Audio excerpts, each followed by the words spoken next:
नको देऊ देवा पोटी हे संतान, नको देऊ देवा पोटी हे संतान, नको देऊ देवा पोटी हे संतान, नको देऊ देवा पोटी हे संतान. माया जाळी जाण नाठवसी, माया दाळी दान नाठवशी, माया दाळी दान नाठवशी. नको देऊ देवा पोटी हे संतान, नको देवो देवा पोटी हे संतान, नको देऊ देवा पोटी हे संतान, नको देऊ देवा पोटी हे संतान. माया जाळी जाण नाठवसी, माया दाळी दान नाठवशी, माया दाळी दान नाठवशी. नको देऊ देवा द्रव्य आणि भाग्य, नको देऊ देवा द्रव्य आणि भाग्य, नको देऊ देवा द्रव्य आणि भाग्य, नको देऊ देवा द्रव्य आणि भाग्य. तो एक उद्वेग होय जीवा, तो एक उद्वेग होय जीवा, तो एक उद्वेग होय जीवा.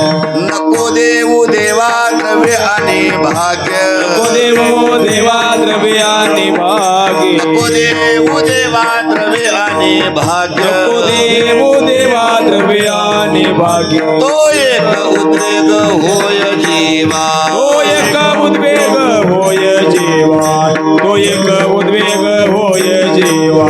तुका म्हणे करी फकीराचे परी, गाणे करी फकीराचे परी, करी फकीराचे परी, तुका म्हणे करे फकीराचे परी.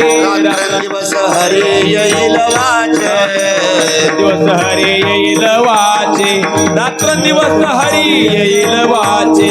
नको देऊ देवा द्रव्य आणि भाग्य, नको देऊ देवा द्रव्य आणि भाग्य, देऊ देवा द्रव्य आणि भाग्य, नको देऊ देवा द्रव्य आणि भाग्य.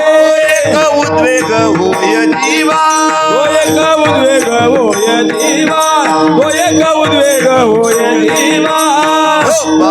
बारकुमारी, ओ बारकुमारी, बारकुमारी, बारकुमारी, बारकुमारी, ओ बारकुमारी, बारकुमारी, ओ बारकुमारी, बारकुमारी, ओ बारकुमारी, बारकुमारी, ओ बारकुमारी, बारकुमारी, ओ बारकुमारी, बारकुमारी, ओ बारकुमारी, बारकुमारी, ओ बारकुमारी, बारकुमारी, ओ बारकुमारी.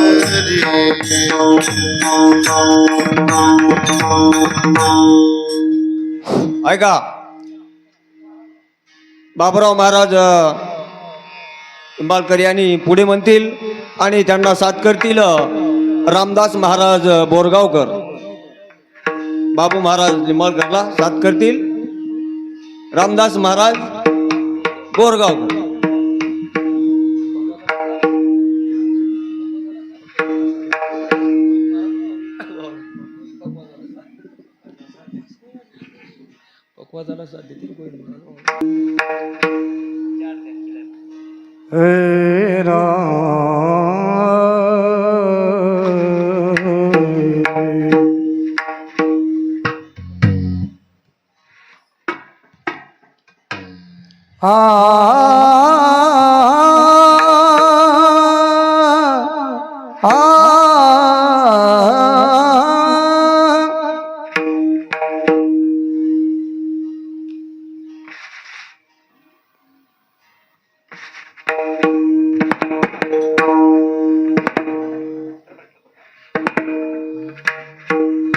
नको देव देवा पोटी हे संतान, नको देव देवा पोटी हे संतान,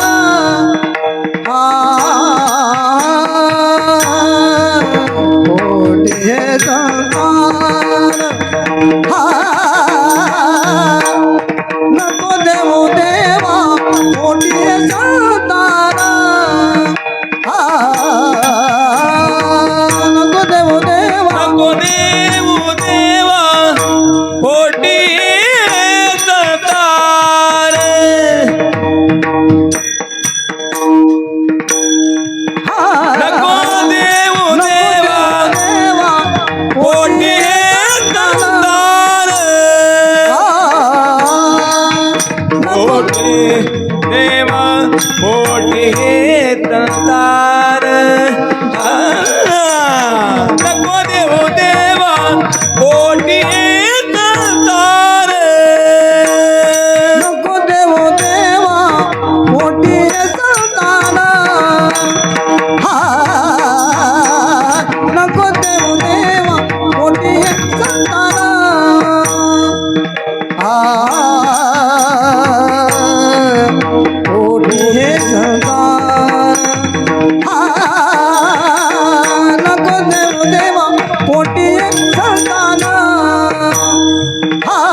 जाण नाटवेशी माया जाळ जाण नाठवशी माया जाळ जाण आटवे नको देव देवा द्रव्यानी मान नको देव देवा द्रव्यानी मान द्रव्याने मान नको देव देवा द्रव्यानी मान माया जाणे जाण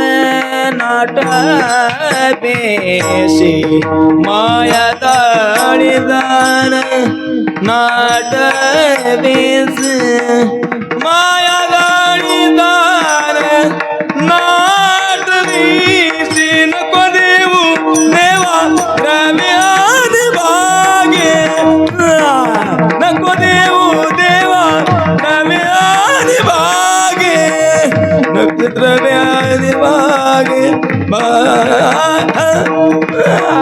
नको देऊ देवा द्रव्याधी भागे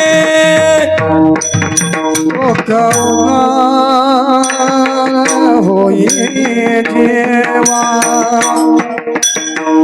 तो एक बुलोग होई जीवा तो एक उद्योग होई जीवा तो एक उद्योग तो एक उद्योग होईल जीवा होईल जीवा तो एक उद्योग होईल जीवा होईल जीवा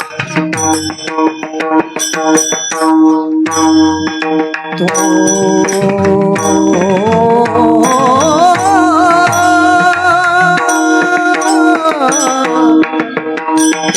उद्योग होगे का उद्योग होईल जीवा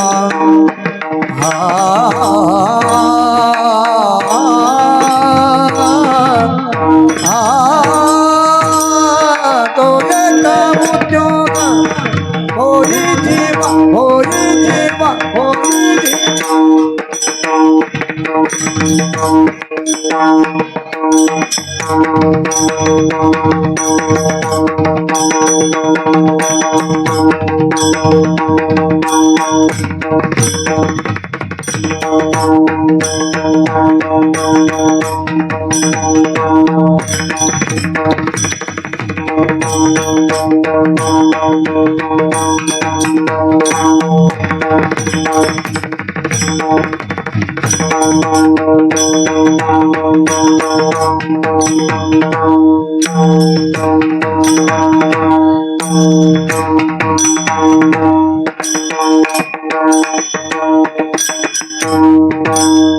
तो ये कबूतर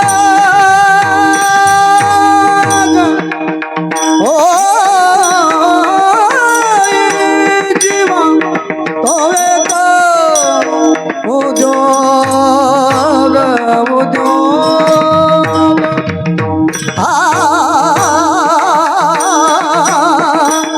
तो ये कबूतर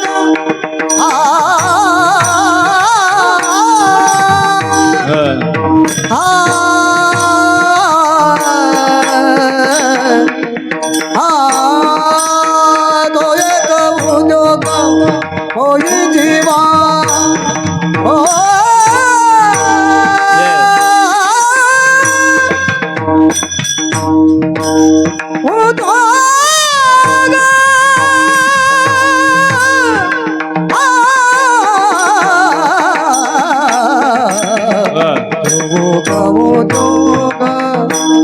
होईल देवा होईल देवा तो एक उद्योग होईल देवा तो एक उद्वेग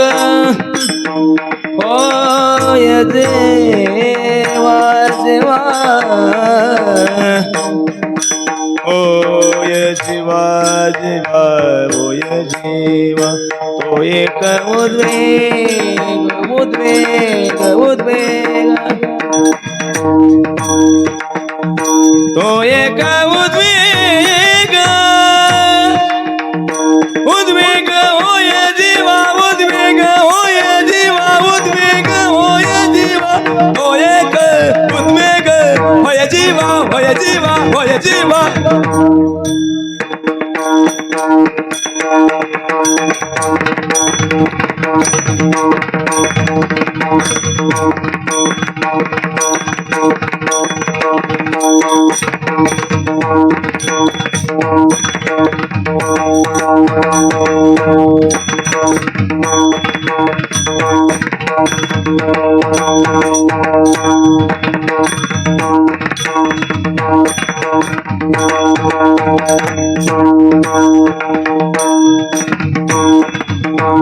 उद्वेग होय जीवा जीवा जीवा जीवा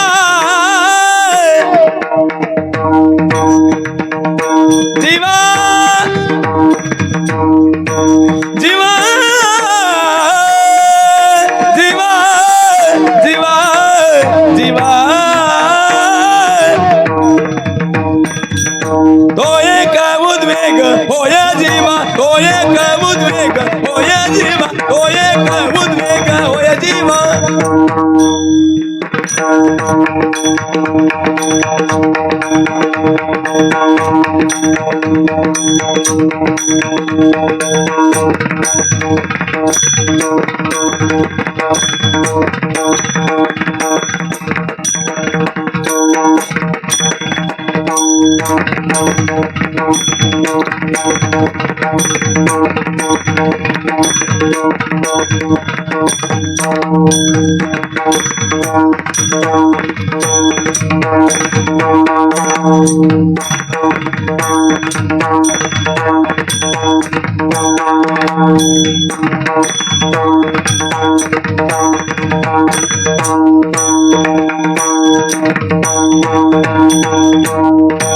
तो एक उद्योग होईल जीवा तो एक उद्योग होईल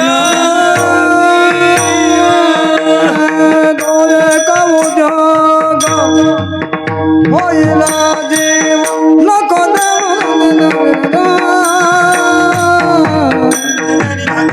आने भाग्य आने नको देव आणि भाग्य नको देव देव आणि भाग्य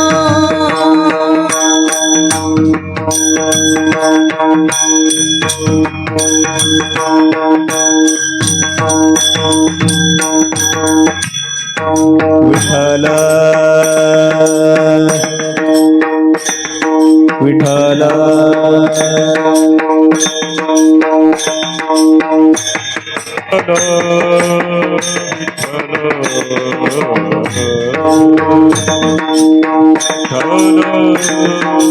विठ्ठल विठ्ठल विठ्ठल विठ्ठल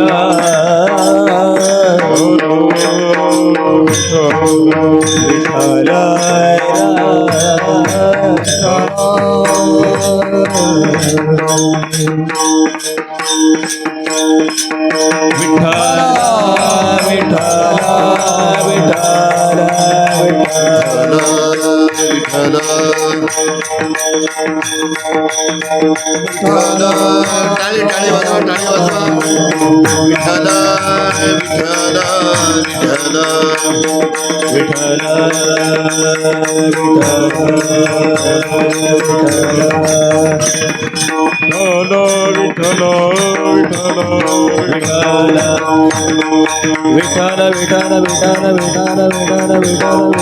विठ्ठल विठ्ठल विठ्ठल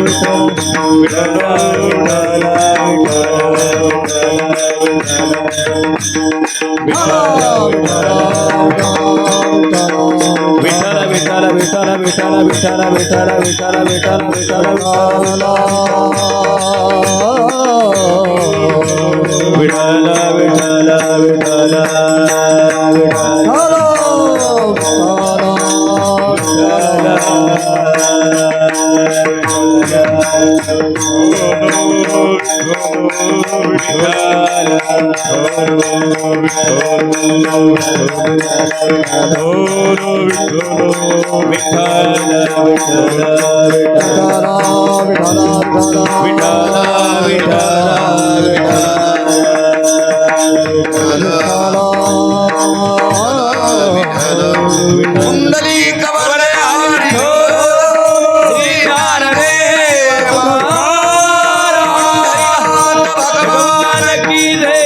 ज्ञानेश्वर महाराज की जगद्गुरु तुकाराम महाराज की छत्रपती शिवाजी महाराज की धर्मवीर संभाजी महाराज की पार्वती पते शिव हर हर महादेव विठला विठला विठला विठला विठला विठला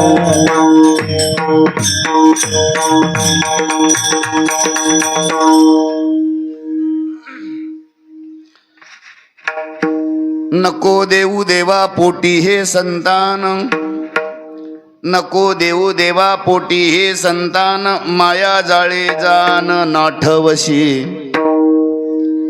नको देऊ देवा द्रव्ये आणि भाग्य, तो एक उद्वेग होय जीवा. तुका मने करी फकीराचे परी, तुका मने करी फकीराचे परी, रात्रंदिवस हरी येईल वाचे.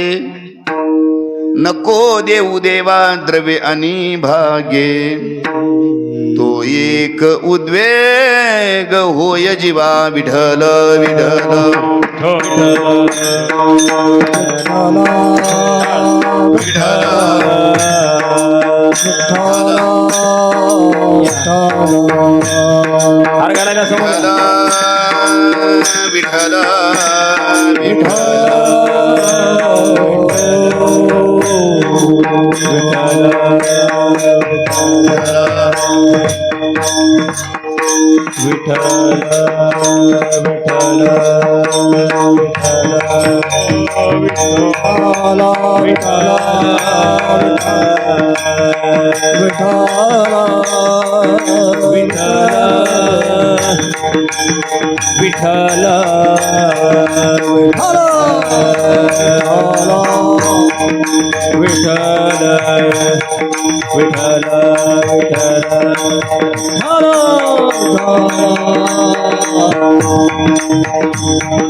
विठल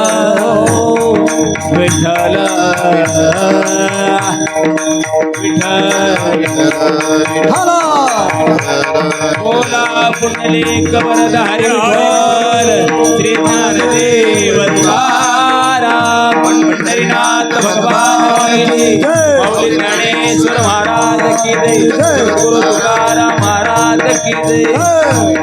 विठला विठला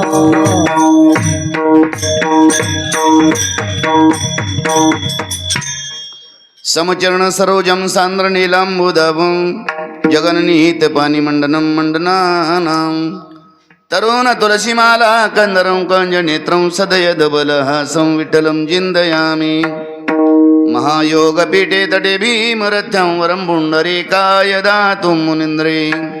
समागत तिष्ठन्तमानन्दकन्दं परब्रह्मलिङ्गं भजे पाण्डुरङ्ग. पांडुरंग करू प्रथम नमन पांडुरंगा करू प्रथम नमन प्रथम नमन पांडुरंगा करू प्रथम नमन पांडुरंगा करू प्रथम पांडुरंगा करू प्रथम नमन पांडुरंगा करू प्रथम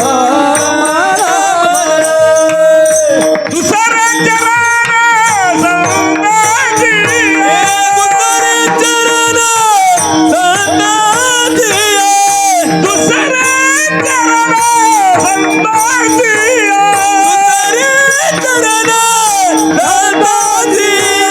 त्यांच्या कृपादाने कथेचा विचारू त्यांच्या कृपादाने कथेचा त्यांच्या कृपादाने कथेचा विचारू त्यांच्या कृपादाने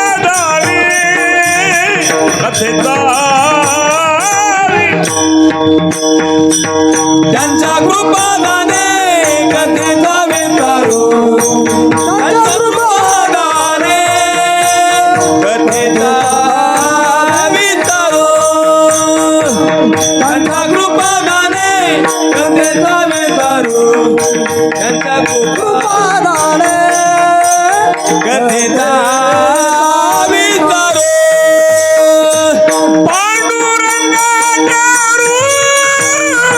पांडुरंगा करू प्रथम नमन दुसरे चरण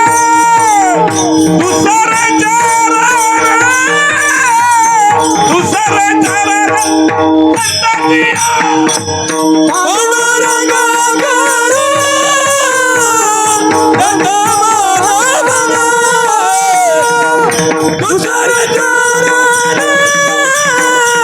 दुसरे चरण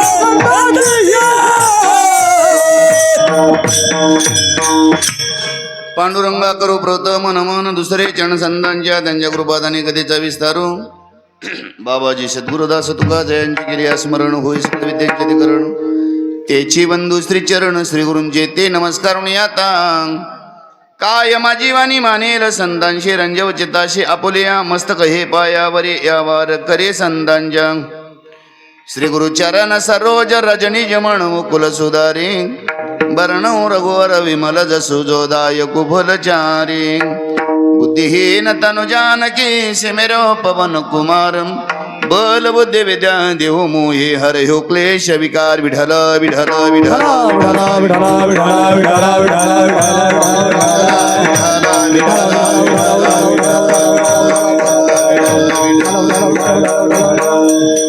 घ्यावी घ्यावी माझी सेवा दीन दुर्बळाची देवा दीन दुर्बळाची देवा घ्यावी घ्यावी सेवा दीन दुर्बळाची देवा घ्यावी घ्यावी माझी सेवा दीन दुर्बळाची देवा दीन दुर्बळाची देवा दीन दुर्बळाची घ्यावी घ्यावी माझी सेवा दीन दुर्बळाची देवा दीन दुर्बळाची देवा दीन दुर्बळाची देवा घ्यावी घ्यावी माझी सेवा दीन दुर्बळाची देवा दीन दुर्बळाची देवा दीन दुर्बळाची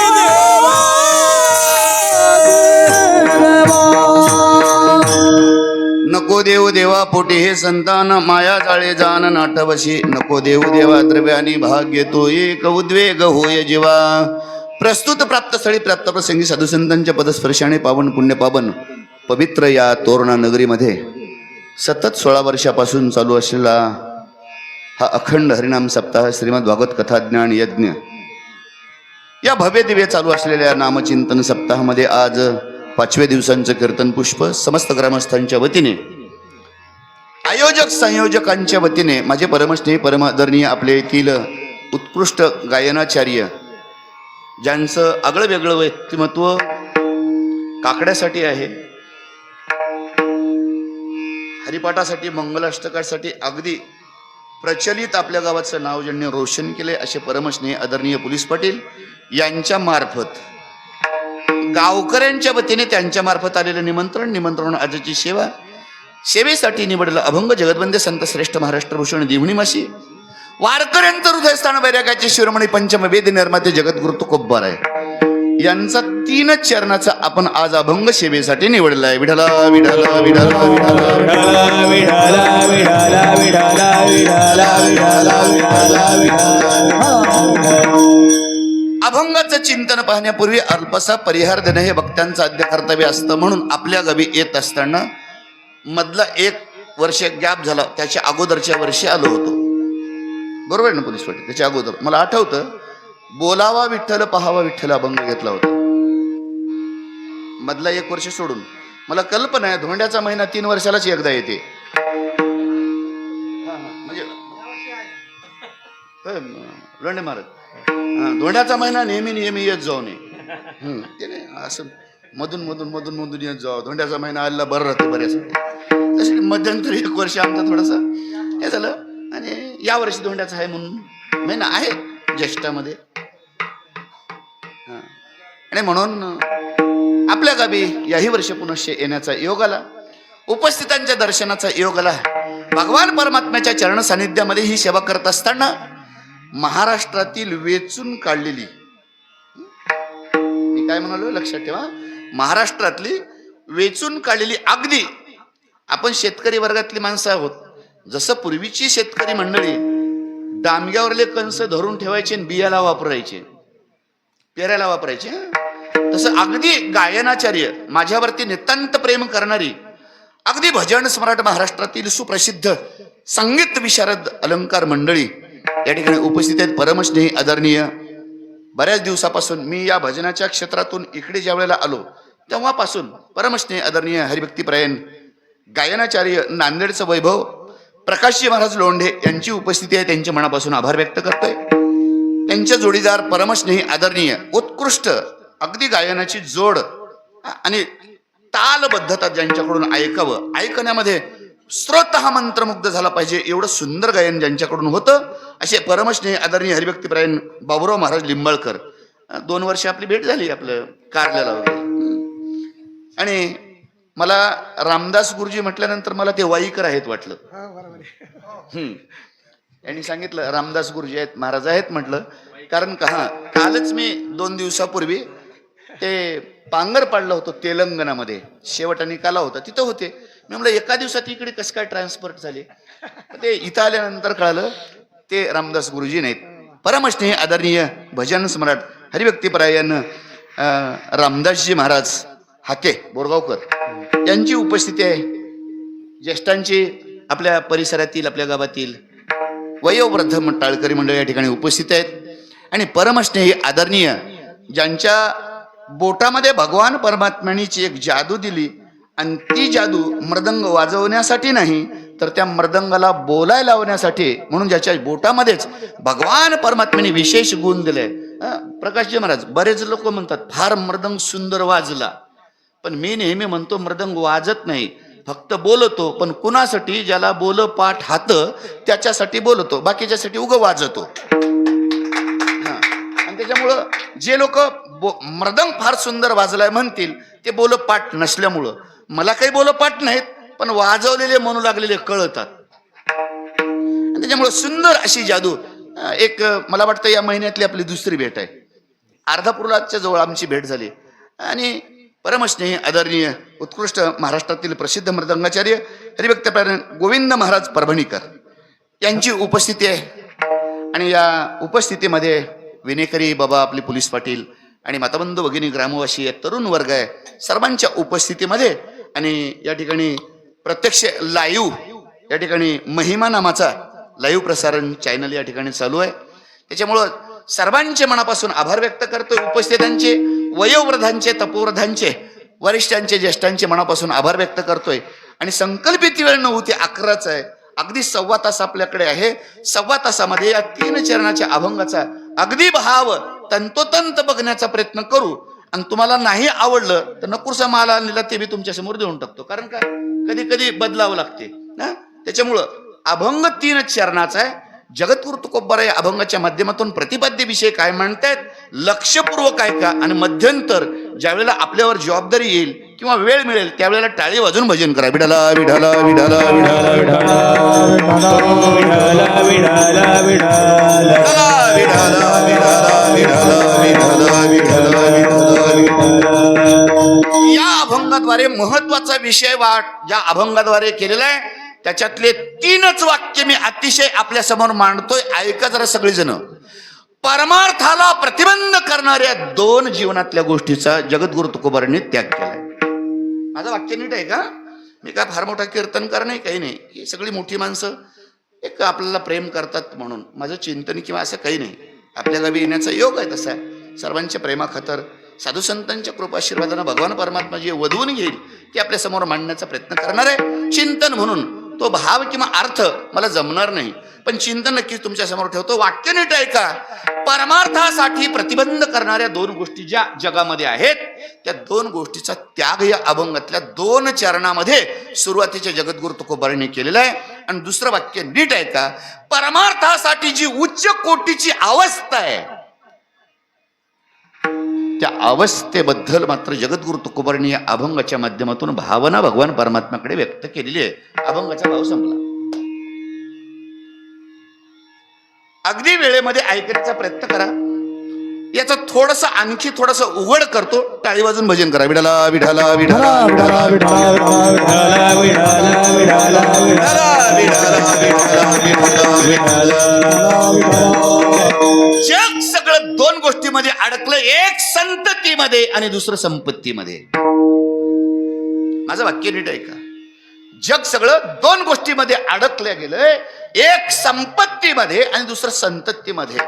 आणि जगद्गुरु तुकोबारांचं अभंगाच्या द्वारे मत आहे संतती ही परमार्थाला प्रतिबंध करणारी आहे आणि संपत्ती ही परमार्थाला प्रतिबंध करणारी आहे. ह्या 2 परमार्थाला प्रतिबंध करणाऱ्या गोष्टीचा त्याग केला जगद्गुरु तुकोबारांनी. आणि जी उच्च कोटीची अवस्था आहे, ज्याला फकीर आपण म्हणावं जीवनामध्ये, ती अवस्था प्राप्त व्हावी. जगद्गुरु तुकोबाराला या 3ही गोष्टीची कारण जे विचारलेले आहेत ते प्रत्येक चरणाच्या उत्तरार्धामध्ये याची कारण दिलेली आहेत. याची कारण दिलेली आहेत. ऐका जरा. अगोदर अभंग मोकळा करतोय. जगद्गुरु तुकोबाराय देवाला म्हणतायत, भगवान नको देऊ देवा पोटी हे संतान. एक त्याग या पूर्वार्धामध्ये केला. देवा माझ्या पोटी संतती देऊ नकोय. देवाने विचारलं असं कारण, माया जाळे जाण नाठवशी. त्याचा मोह निर्माण होईल आणि त्या मोहामध्ये तुझी आठवण होणार नाही. अभंगातले 2 शब्द उच्चारायला जड जातात. नाठविशी नाही, नाठवशी. नाठविशी म्हणलं की त्याच्याकडे जाते. अभंगातला पहिला शब्द जरा बारकाव्यानं वापरावा लागणार आहे. आणि म्हणून ऐका, मोह निर्माण झाल्यानंतर तुझी आठवण होणार नाही आणि मात्र आमच्या जीवनाची अधोगती कधी वाटचाल होईल. म्हणून पहिल्यांदा संततीचा त्याग केला. नंबर 2 संपत्तीचा का त्याग केला सांगतो. जरा भजन करा. विठाला विठाला विठाला विठाला विठाला विठाला विठाला. पूर्वार्ध द्वितीय चरणाचा आहे. नको देऊ देवा द्रव्यानी भाग्य. भगवान द्रव्याच्या संपत्तीच्या माध्यमातून निर्माण होणारा भाग्यच आम्हाला नको, ते श्रीमंतीच नकोय. देवाने विचारलं का? जग तर त्याच्या पाठीमागं लागलंय. का नकोय? त्यावेळेला जगद्गुरु तुकोबारांनी त्याचं दुसरं कारण मात्र सांगताना शब्द बारकाव्यानं वापरायचं आहे. तो एक उद्वेग होय जीवा. ते नको जीवाला उगत ताप होय. ते कोणता ताप आहे बघण्याचा प्रयत्न करू आपण. 2ही कारण त्यागाचे सांगितले. आणि उत्तरार्धामध्ये शेवटी ऐका, भगवान परमात्म्याच्या स्वरूपापर्यंत पोहोचण्यासाठी आमचा परमार्थ सुफळ व्हावा, यासाठी जी अवस्था आहे ती तुकोबाराय म्हणताय, तुका मने करी फकीराची परी, फकीरासारखं कर. कारण विचारलं जगद्गुरु तुकोबारायला, काय ही अवस्था मागताय तुम्ही? जगद्गुरु तुकोबाराय सांगतात, त्या अवस्थेशिवाय रात्रंदिवस तू आमच्या मुखाला येत नाहीस आणि आम्ही मारलेली हाक तुझ्यापर्यंत पोहोचत नाही, आणि म्हणून या अवस्थेचं भजनच फक्त तुझ्यापर्यंत पोहोचू शकतं. आज बुधवारचा दिवस आहे, विशेष मला वाटेने चाललं होतं 5वा दिवस आहे संतपर घ्यावं, मागं नामपर झाला म्हणून, पण आणखी लक्षात आलं बुधवार हा दिवस आहे आणि वारकरी बुधवारच्या दिवसामध्ये पंढरपूर मधून निघत नाहीत. भगवान परमात्म्याचा जन्मदिवस म्हणून लोक उत्साहानं साजरा करतायत. ऐका, तोरणीकर मंडळी, अगदी वेळेमध्ये चिंतन करण्याचा मानस आहे आणि या अवुच्च कोटीच्या अवस्थेशिवाय देवप्राप्ती किंवा भजन आमचं त्या टोकाला पोहोचू शकत नाही, भजन आमचं सिद्धीला जाऊ शकत नाही आणि ती भजनाची फलश्रुती आमच्या पदरात पडत नाही. आणि म्हणून 2 वाक्यात सांगितलं, परमार्थासाठी आड असलेल्या 2 गोष्टीचा त्याग केला आणि एका अवस्थेचा स्वीकार केला. अभंगाचा भाव थोडासा मोकळा करून सांगितला. आता उर्वरित वेळेत चिंतन करायचं, जरा टाळी वाजून भजन करा. विठाला विठाला विठाला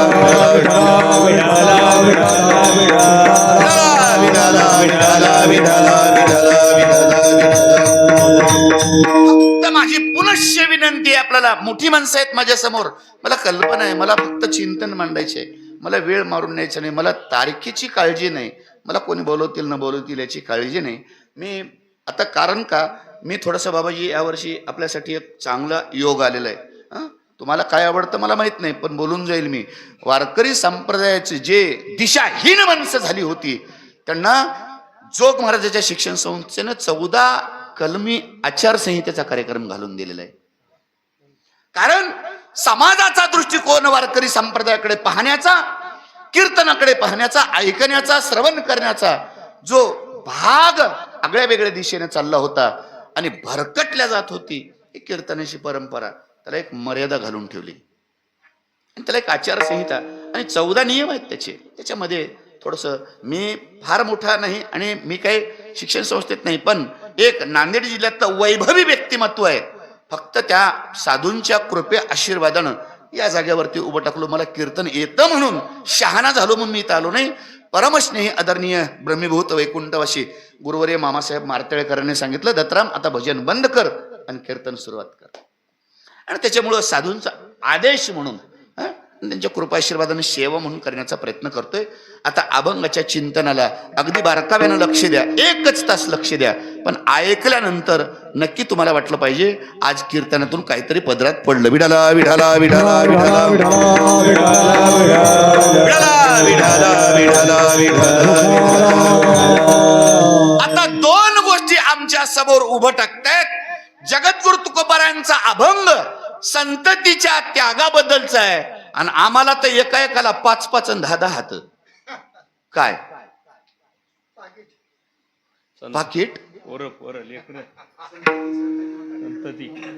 काल या पुस्तक तर पाकिटाला थांबा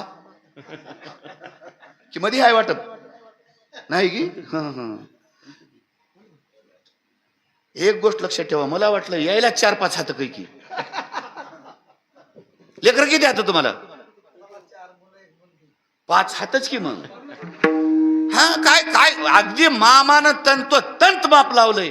कारण का 4 उचलून न्यायला आणि 1 लढायला. मामानं माप सुद्धा कमी जास्त होऊ दिलं नाही. आता मडकं धरील ते धरील कोणीतरी, पण घरचा काही जाडजोड लावलाय मामानं. असू द्या, मला त्याच्याकडे जायचं नाही, पण विषय मात्र लक्षात ठेवा. संततीतली माणसं, संसारातली माणसं, प्रपंचातली माणसं आहोत आणि आम्हाला संतती आणि संपत्ती याच्यामध्ये आहोत. आणि जगद्गुरु तुकोबारायांचा अभंग तर विरोधाभासातला आहे. मग असं का व्हावं? तर 2 गोष्टी अगदी प्रमाणबद्ध तुमच्या समोर ठेवतोय आणि महाराज समोर बसलेत. आता बोलता बोलता सहज बोलत बोलत विषय आपण मामाच्या माध्यमातून तुमच्या पर्यंत नेतोय.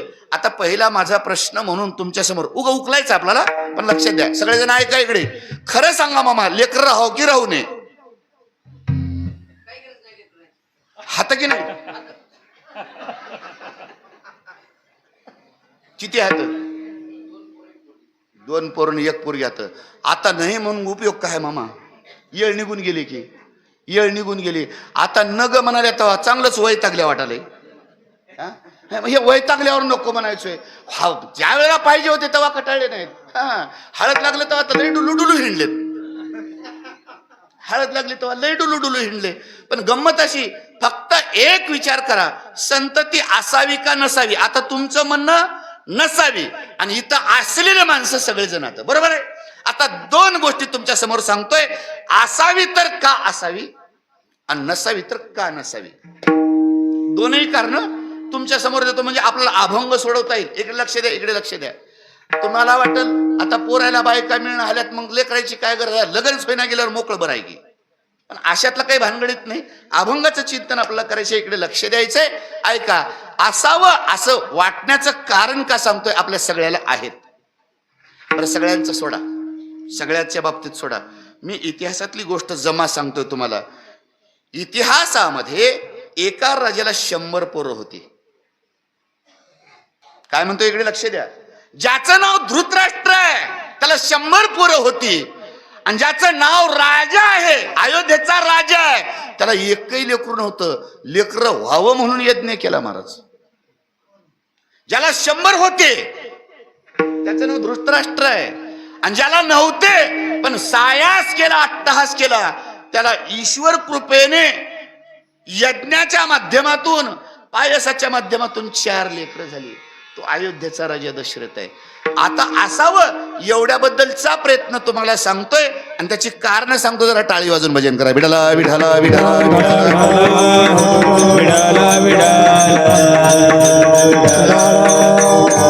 आणि मोकळं बोलू नये. आपण प्रमाण देऊन बोललेलं बरं राहते.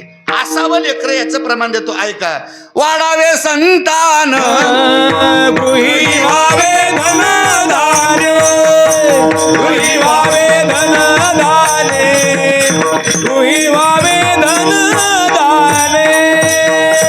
वाढावे संतान, गृही व्हावे धनधान्य, गृही व्हावे धनधान्य, गृही व्हावे धनधान्य. वाढावे संतान, गृही व्हावे धनधान्य, गृही व्हावे धनधान्य, गृही व्हावे धनधान्य,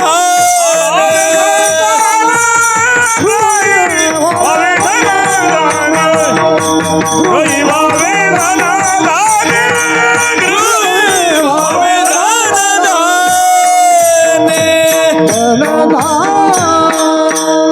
प्रापंचिकाची विचारधारा जगद्गुरु तुकोबारांनी या प्रमाणाच्या माध्यमातून वापरली. काय, आम्ही संसारिक प्रापंचिक जीवनातली माणसं आहोत, आम्हाला असावं असं वाटतं. वाढावे संतान, गृही व्हावे धनधान्य, संतती असावं, संपत्ती असावी, द्रव्य असावं, आमच्याकडे भरभरून असावं.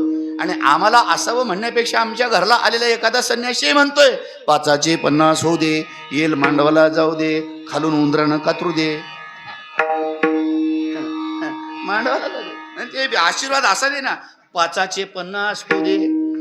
एकदाच माप लावते ते लावताना 50. बारीक बारीक बी माप लावणं, 1-2 होऊ दे असं म्हणणं ते लावताना माप लावते. आम्हाला असावं वाटतं, आम्हाला आहेत. आमची विचारधारा प्रापंचिकाची आहे. आम्हाला लेकरं असावेत, संतती असावेत. का असावेत याची 2-3 कारण सांगतो मी तुम्हाला. हे प्रमाण तुकाराम महाराजांनी का लिहिलं याचं कारण सांगतो तुम्हाला. याचं कारण, पहिलं गोष्ट सांगतोय तुम्हाला, जी वैवाहिक जीवनातली जोडी आहे पती पत्नी, इकडे लक्ष द्या बाबा. मी काही फक्त काखतलं बाजारात मांडायला आलो नाही एवढ्या लांबून. अगदी विषय आहे का. जे वैवाहिक जीवनातले पती पत्नी आहेत त्यांना जर संतती झालीच, पहिली संतती झाल्यानंतर वेदाचं म्हणणं आहे त्यांना देवत्व प्राप्त होते. हे वेदाचं एक अंतिम वाक्य आहे. आणि म्हणून वेदाचं वाक्य सांगते, मातृदेवो भव, पितृदेवो भव. जिला संतती मातृत्व प्राप्त झालं तिनं देवाच्या बरोबरीची आहे असं वेदाचं वाक्य आहे. आणि ज्या पुरुषाला संतती झाली, दोघातलं मिळून एका संततीनं दोघाला देवत्व दिले, त्याचं नाव मायानी बाप आहे. विठाला विठाला विठाला विठाला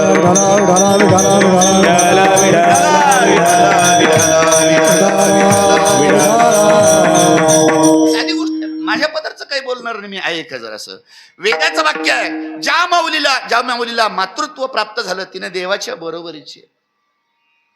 आम्ही परमार्थ आयुष्यभर केला, शेवटच्या श्वासापर्यंत आम्ही भजन केलं, तर देवत्व प्राप्त होईल का नाही माहित नाही, पण वेदानं मात्र सांगितलं मातृत्व प्राप्त झालं की तिने देवाच्या बरोबरीला गेली.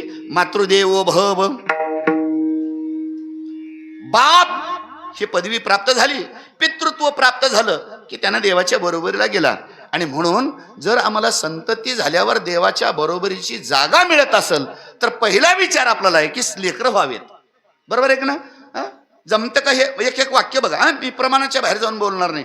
दुसरं कारण सांगतो, जरा भजन करा. विठाला विठाला विठाला विठाला विठाला विठाला विठाला विठाला.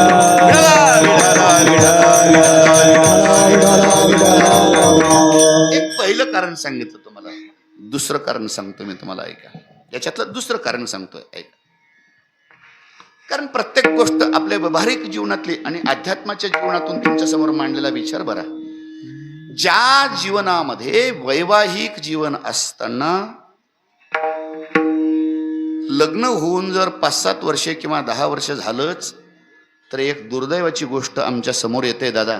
मी तुमच्या समोर मांडत असताना अगदी कुणाच्या जखमेवरती मीठ चोळायचं नाही, परंतु त्याचं वास्तव मात्र मला मांडायचे आहे तुमच्या समोर. ऐका.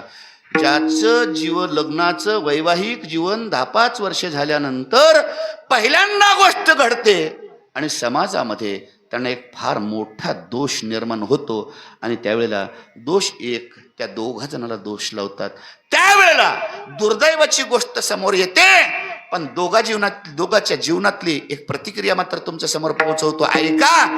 मुलाच्या जीवनामध्ये ही गोष्ट फार परिणामकारक ठरणार नाही, पण मुलीच्या बाबतीमध्ये घडतं काय सांगतोय. त्यावेळेला ती मुलाची आई म्हणते, बाळ्या झालेत 5-7 वर्षे, आता काही चाहूल दिसणाली दुसरी बघलेली बरी. लक्षात आले का तुम्हाला? लक्षात आले का तुमच्या? याले का? कारण का मुलीची आई मुलीला म्हणत नाही, बाप म्हणत नाही, पण मुलाची आई मात्र मुलाला म्हणते की बाळ्या बघितली वाट, आपण केले दवाखाने, परंतु परिणाम दिसत नाही आपल्याला, आणि वाटतं आता पोटपाणी पिकण्याची शक्यता नाही, दुसरी बघ. आणि असं कुजबुज लेकराची माईची त्याच्या बायकोनं ऐकावी. सांगू तुम्हाला, सांगू, ऐका. माणसं आमच्या वाक्याकडे नीट लक्ष द्या. आम्ही माणसं मेल्यावरती चित्त्यावर जळलेले बघितलेत आणि डोळ्यात पाणी आणलंय बाबा. माणसं मेल्यानंतर चित्तेवर सरणावर जळताना बघितलंय आमच्या उघड्या डोळ्यांनी आणि डोळ्यात पाणी आणलंय. पण आमच्या दुर्दैव समाजाचं आहे की आम्हाला जिवंत माणसं चिंता नावाच्या अग्नीनं जळतात, ती मात्र दिसत नाहीत आणि आमच्या कधी डोळ्यात पाणी बी येत नाही. का सांगतोय? त्या स्त्रीच्या जीवनामध्ये विचारा. ज्या वेळेला 5-7 वर्ष लग्न होतं त्यावेळेला सासू तिच्या नवऱ्याला सांगते, बाळ्या आता वाट बघू नको. त्यावेळेस ती आतून जळते आणि उभी पेटते. आणि सांगू तुम्हाला, तिची भावना व्यक्त करतो. जरा भजन करा. विठाला विठाला विठाला विठाला विठाला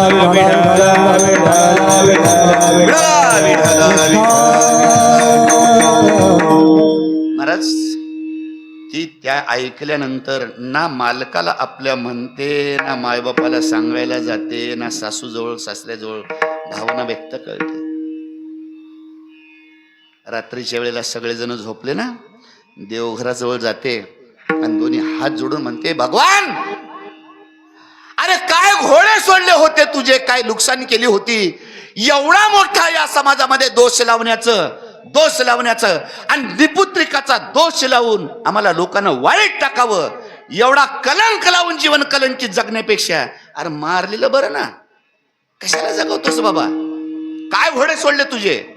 आणि म्हणून स्त्रीच्या जीवनामध्ये बाळंतपण नावाची गोष्ट ज्या वेळेला येते आणि प्रसूतीमध्ये ही वेदना, ती माता आपलं जीवन गमावते, पण मरता मरता ही म्हणते माझा वाघ जगला पाहिजे.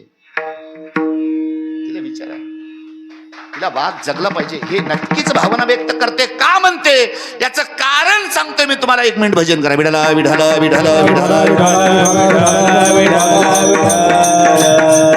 विठाला विठाला प्रसंग यावा बाळातपणाचा. मी तुम्हाला बोलून गेलो का नाही मला माहित नाही. कल्पना दिली की नाही की मी कल्पना देऊन जातोय तुम्हाला. धोत्रावर आलो म्हणून धोत्राकडे जाऊ नका. मी एक शासकीय डॉक्टर आहे. सरकारी याला विचारा. आता सध्या अर्धापूरला आहे, ग्रामीण रुग्णालय अर्धापूरला ड्युटी आहे. मी शासकीय डॉक्टर आहे. इकडे लक्षात ठेवा. दररोज आम्ही हे प्रयत्न बघतो, प्रसंग बघतो आमच्या जीवनामध्ये. आम्ही बघतो हे सगळं आमच्या डोळ्यानं. कारण काय होतं, प्रसूतीचा काळ यावा बाळांपणासाठी ती महिला पहिल्यांदा यावी दवाखान्यामध्ये आणि प्रसूती जीव घेणी असावी. त्यावेळेला डॉक्टर त्याच्या परिवारातल्या सगळ्या लोकांना बोलून घेते आणि विचारते सासू सासऱ्याला, दोघाला इकडे या. दुर्दैव आहे, डॉक्टर म्हणजे आम्ही देव नाही. आमचा प्रयत्न आम्ही करू, पण एक गोष्ट लक्षात ठेवा, निर्णय मात्र तुम्हाला घ्यावा लागणार आहे.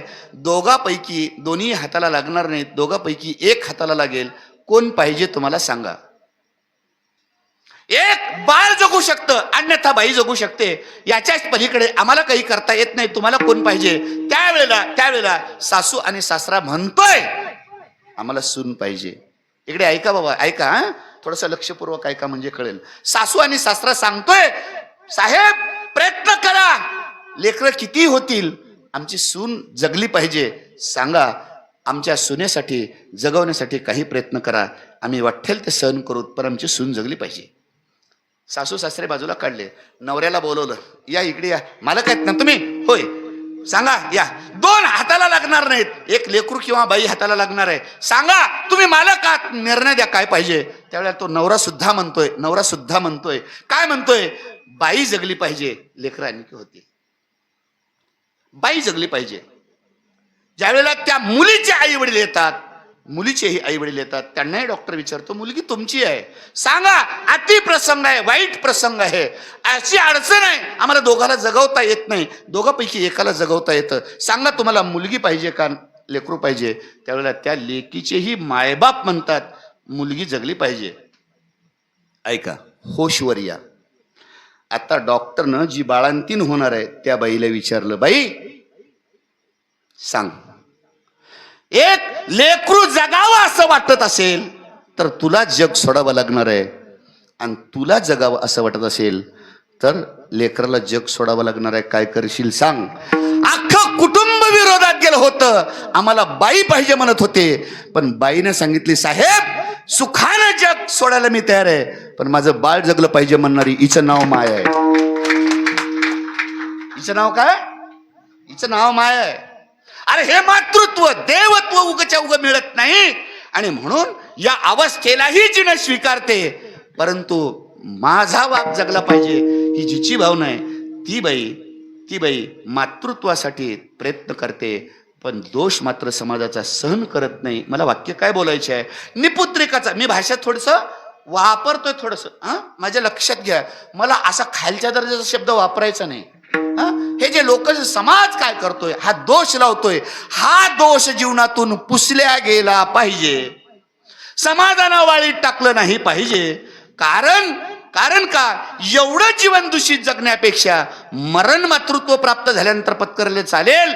म्हणून समाजातली माणसं आम्हाला संतती राहावी अशी ही विचारधारा दुसऱ्या नंबरची प्रगट आहे. सांगतो जरा भजन करा. विठला विठला विठला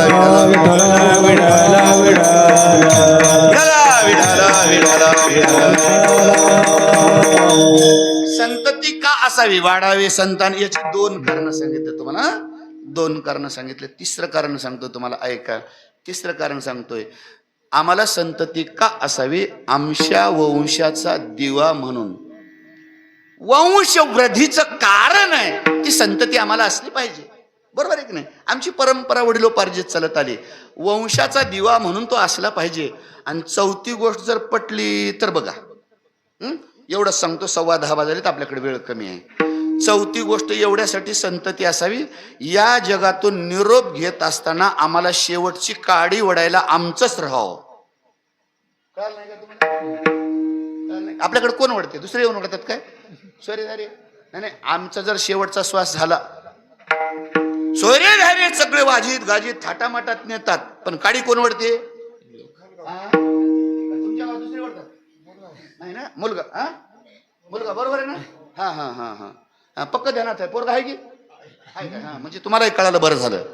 हा आमच्याकडे प्रथा अशी आहे, आमच्या पोटच्या लेकरांना आम्हाला अग्निसंस्कार दिला पाहिजे. 16 संस्कारातला शेवटचा संस्कार आहे. आणि स्वाभिमानानं लोकांना आम्हाला पेटवण्यापेक्षा आमच्यानं आम्हाला पेटवलं तर जमते. शेजाऱ्यांना राखेल टाकलं तरी जमते मागून. शेजारी काय करते दुसरं, पोराने पेटवलं की इकून धरलं नाही रे म्हणते. पेटवण्यासाठी तरी आम्हाला वंशाचा दिवा असावा, संतती असावी, याची 4 कारणं जमले काय? याच्यापेक्षा वेगळं काही सांगून मी जास्तीचा वेळ घेणार नाही. बऱ्याच वेळेला याचे मला विनोदानं तुम्हाला नावं सांगता येतील, वेळ घेता येईल, पण जाता जाता सांगतोच, महाराज जरा भजन करा. विठ्ठला विठ्ठला विठ्ठला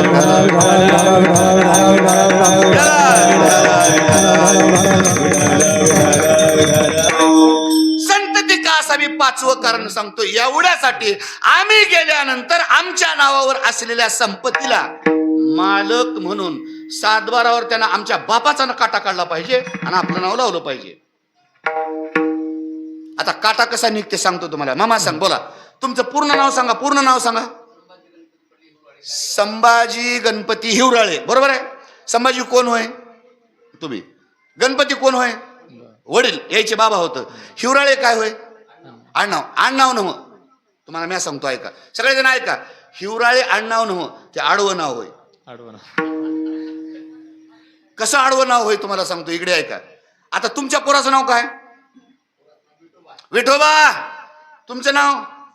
आडनाव? ते मधला कुठे गेलं म्हणा राव. तुमचा बाबा काटा काढला त्यानं, आडवं नाव मध्ये आलं ते नाही, सम खपीलच त्याला. म्हणून तर पोराचं पोरग तुमचा कोण? पोराचं पोरग तुमचं कोण? हा बोला बोला बोला बोला. ना तू उग बसल्या ते पेचले उठू नका आता. म्हणजे कसं आम्हाला गिराईक एक तरी लागते हाताला महाराज. हा बस. पोराचं पोरग तुमचं कोण? ना तुम्हाला कळालं नाही ना. तू आता तुझी गरज नाही, आडवं हा. आणि मग ते तुम्हाला काय म्हणते? आजा आजा आजा आजा आजा आजा मैदान में आजा. एक बार मैदान में नाही, गावच्या बाहेर आजा. मस्सन वाट्यातच आजा, तुझा घरात काम नाही. हे काटा काढायला आम्हाला ते वंशाचा दिवा लागते. मालक बस झाले एवढे कारण. एवढ्या कारणासाठी आम्हाला संतती वाढावे, संतान. कळालं? आता नसावी का याची कारण सांगतो. भजन करा. विठ्ठला विठ्ठला विठ्ठला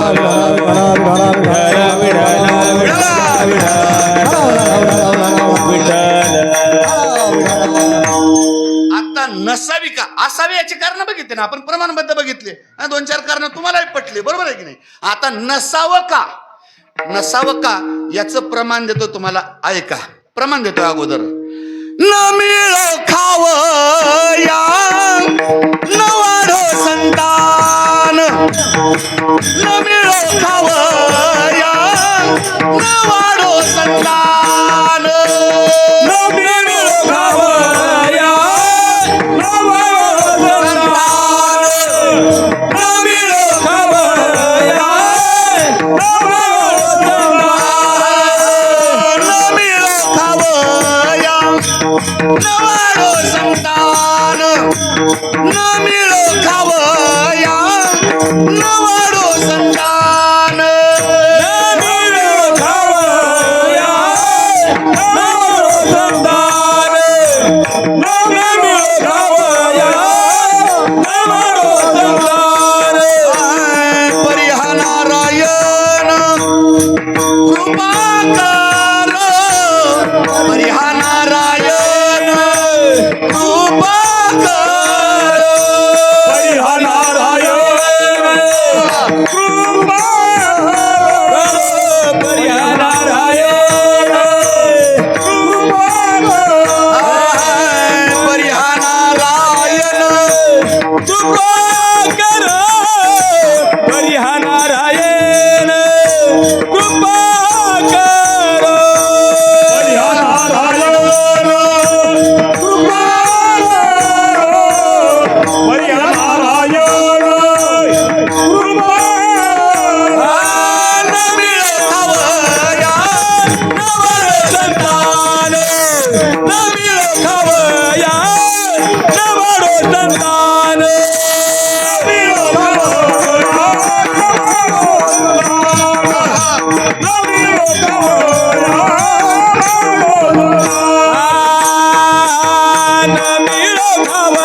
करी पर्या नारायण कृपा कर नमिलो धावला नमिलो संताना नमिलो धावला नमिलो संताना पर्या नारायण कृपा कर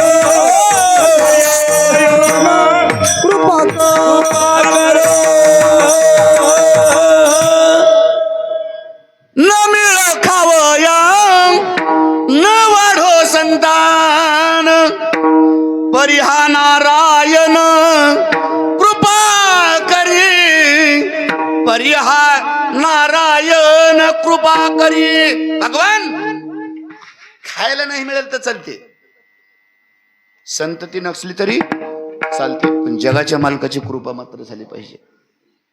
हे कुणाची भावना आहे? प्रापंचिकाची नाही. लेकर असावं ही भावना प्रापंचिकाची आहे. ही विचारधारा संसारातल्या जीवाची आहे. आणि सांगू तुम्हाला, ही विचारधारा एका परिपक्व साधूची आहे.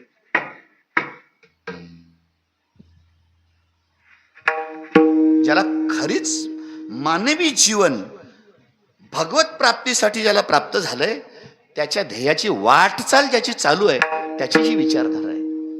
नक्की ऐका ऐका, मी जास्ती वेळ घेणार नाही तुमचा, मला कल्पना आहे. ही विचारधारा आहे. आता न मिळो खावया न वाढो संतान, आता संतान नाही झालं तर चालते असं प्रमाण जगद्गुरु तुकोबारायांची संतांची म्हणतात.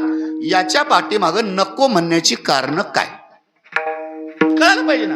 असावे आम्हाला कारण कळाले, प्रमाणबद्ध कळाले आम्हाला. आता नसावे का याचे 2-4 कारण सांगतो, जरा भजन करा. विठाला विठाला विठाला विठाला विठाला विठाला विठाला. ऐका, श्रीमद भागवत कथा ज्ञान यज्ञ आपल्याकडे चालू आहे. माझे परमस्नेही ज्यांच्या मुखारबंदातून आपण 5 दिवसापासून भागवत कथा श्रवण करताय, कदाचित तुमच्याकडे विषय आला असेल नसेल मला माहीत नाही, पण तुमच्यापर्यंत पोहोचवतो. संतती का नसावी याची विचारधारा पारमार्थिक जीवनातला, प्रापंचिक जीवनातल्या माणसाची नाही, एका साधूची अवस्था आहे. आणि ती विचारधारा मी प्रगट करतोय. नसावी का म्हणतात ते? माऊली ज्ञानोबाराला 4ही भावंडाला संतती का नाही? रामदास स्वामी त्या वाटचालीने का गेले नाहीत? जनाबाई मुक्ताबाई त्या वाटेने का गेल्या नाहीत? अनेक संतांची उदाहरणं घ्या तुम्ही, अनेक संतांची उदाहरणं घ्या, अनेक. यांची काय विचारधारा, कारण काय असेल, तर त्याची कारणं सांगताना मात्र अगदी मुद्दे लक्षात ठेवा. त्याची 4 कारणं आहेत. मी पहिल्याची 4-5 कारणं सांगितली तुम्हाला, याची 4-5 कारणं सांगण्याचा प्रयत्न करतो. ऐका, अगदी मुद्दे सुद्धा तुमच्या समोर ठेवण्याचा प्रयत्न करतो. जेवढं पटलं तेवढं घ्या, नाही पटलं माझं मला घेऊन जातो. बघू पुढच्या काय. ती 4 कारणं आहेत, ऐका. ज्या पती पत्नीच्या पोटी जी संतती जन्माला येते ती 4 प्रकारची असते. ते कोणते 4 प्रकारची आहेत? नंबर 1, ज्या मायबापाच्या पोटी एखादा पुत्र जन्माला आला, तो कदाचित ज्या मायबापाच्या पोटी जन्माला आलाय त्यांचा तो ऋणी पुत्र असला पाहिजे. एक शास्त्र काय सांगतं याला? ऋणी पुत्र म्हणतात. लक्षात ठेवा, लक्षात ठेवा, हा विसरतात. नंबर 1, मायबापाच्या पोटी जन्माला आलेला मुलगा कदाचित त्या मायबापाचा ऋणी पुत्र असला पाहिजे. नंबर 1. नंबर 2, ऋणी पुत्र नसेल कदाचित, पण ज्या मायबापाच्या पोटी तो पुत्र जन्माला आलाय तो कदाचित तो उदासी पुत्र असला पाहिजे. विठाला विठाला विठाला विठाला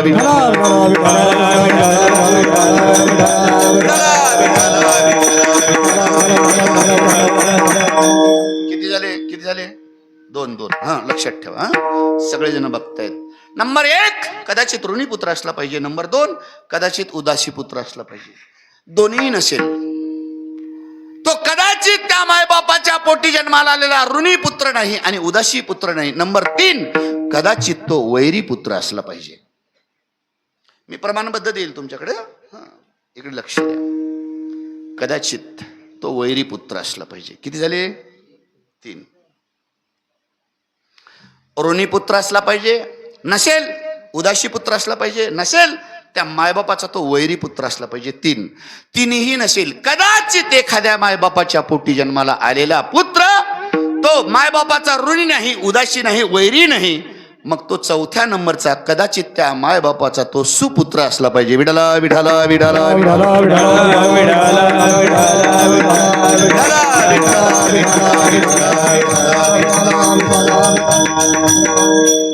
आता एक एक गोष्ट ऐका. कदाचित सगळ्यांनी समजून घ्यायचे आपल्याला, नको म्हणण्याची कारण.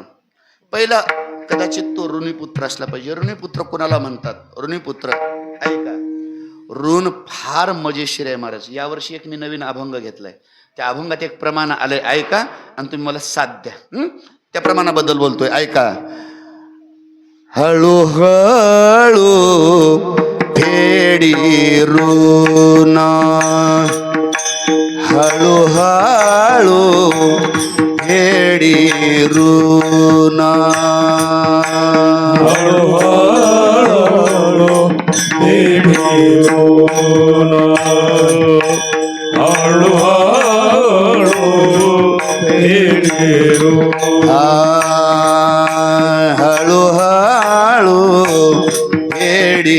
ऋण, हळूहळू फेडी ऋण,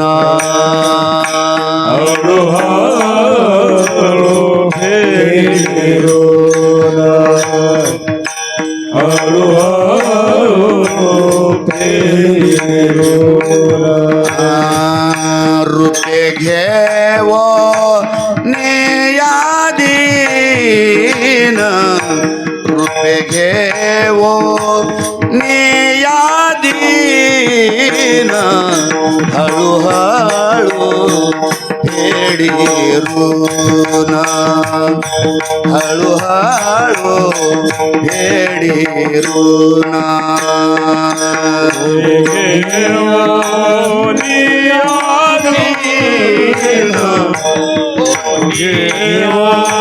रूपे दीन, हळूहळू फेडी ऋण, हळूहळू फेडी ऋण.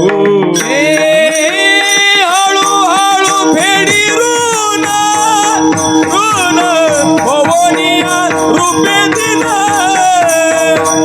भवनिया रूपे दिन,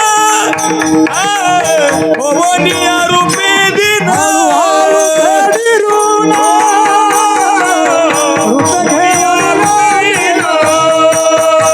भवनिया रूपे दिन, भवनिया रूपे दिन.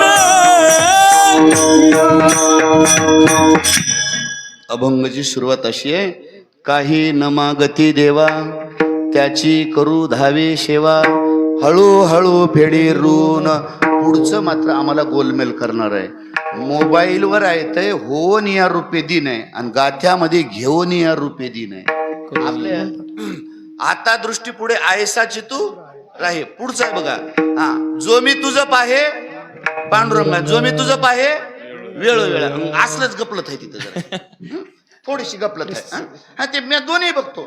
बाहेर निघताना कसं आपलं जमत नाही, ते आपलं आपलं उगं नकुरचं दुकान उगं बघून गेलं बरं राहते. विठाला विठाला विठाला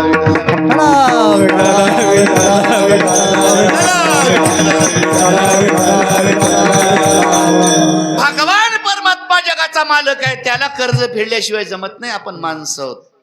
दुसरं एक प्रमाण आहे महाराज साधूचं, तुकाराम महाराजांचं फार मोठं प्रमाण आहे.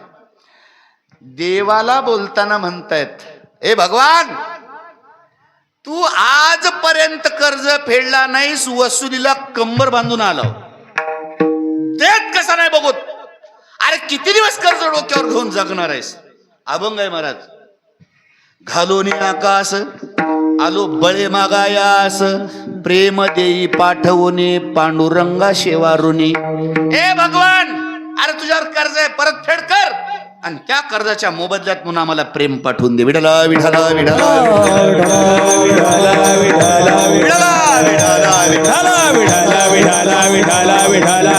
कर्ज हे फेडावंच लागतं, फिटत नाही. शास्त्रानं सांगितलंय, ऋण वैर हत्या हे तो न चुके फेडता, फेडल्या वाचून फिटत नाही. मग ऋणी पुत्र कशाला म्हणतात? ऐका, 80 वर्षाचा बाप झालाय, पोरग 30 वर्षाचं झालंय, पोराचे पोरं 5-5 वर्षाचे झालेत, तरीही ते 25-30 वर्षाचं पोरग बापाच्या कमाईवर जगते. बापानं ओळखून घ्यावं हे पहिल्या जन्मातला सावकार होय, आपण आता कर्ज फेडायला. काय काय म्हणायचं लक्षात तुमच्या? हा जमलं तर बघा. मी अगदी मुद्दे सुद्धा मांडण्याचा प्रयत्न करेल आणि वेळ बी तुमचा जास्त घेणार नाही. अगदी मुद्दे सुद्धा. बापाच्या जीवावर जगणारी जी पैदास आहे, राग येईल तुम्हाला. मी थोडस अलीकडचीच भाषा वापरतोय, मला सांभाळेल अशी. अरे 70 वर्षाचा 80 वर्षाचा बाप आहे, रक्त ओकतोय, आणि 25-30 वर्षाचं कार्ट लेकर झाल्यावर पारावर बसून पाय हलवते आणि बापाच्या कमाईवर जगते. त्या बापानं समजून घ्यावं हे पहिल्या जन्मातला आपला सावकार होय, या जन्मात आपल्याला फेडावं लागलंय.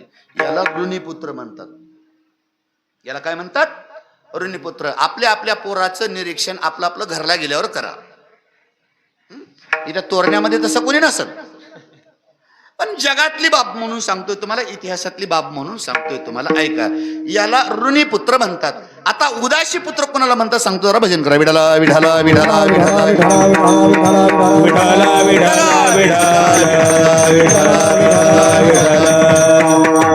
मला या ऋणीपुत्रावर खूप लय बोलता येईल, पण वेळ घ्यायचा नाही. आपला अभंग सोडवायचा आहे आणि 11च्या मध्ये सोडवायचा आहे, त्याच्यामुळे पुढे चालतोय. ऐका ऐका, उदासी पुत्र कोणाला म्हणतात? बेटा ये इथे, ये तू तू तू तूच ये ये ये ये माई ये ये ये तू तू तुझंच काम ये. बस बस बस. म्हणजे तुला एक कळावं आपल्याला घरला गेल्यावर काय करावं लागते ते. याच गावातला होशी तू? हा हा, मग ऐक. बस बस. उगा मामाचा ताप कशाला घेऊ मी तरी. तू बस, उठू नको. हा बस. उदासी पुत्र कोणाला म्हणतात? ऐका, पोरग बरोबरीला आले, लग्न झाले, संसार गाडा सुखात चाललाय, आणि सुखात चालता चालता प्रसंग असा निर्माण झाला. कसा? नवीन पोराचं लग्न झालं. लग्न झाल्यावर 4-6 महिने झालं की हे पोरग आपल्या बायकोसोबत एकांतात असताना मोबाईल चार्जिंगला लावला. ऐकताय ना? आपला मोबाईल चार्जिंगला लावता की? हा, तसं हे संध्याकाळी मोबाईल चार्जिंगला लागला आणि त्या बाईनं चार्ज करायला सुरुवात केली. काहीतरी तुमच्या हातात असेल म्हणून करून घेतलो. 10 रुपये सुद्धा बापाच्या हातातून सुटनात, काही बायकोसाठी आणायला घडना. बाजारला नरशीला जायचं म्हणलं तर 10 रुपयासाठी बापाकडे हात पसरावं लागते.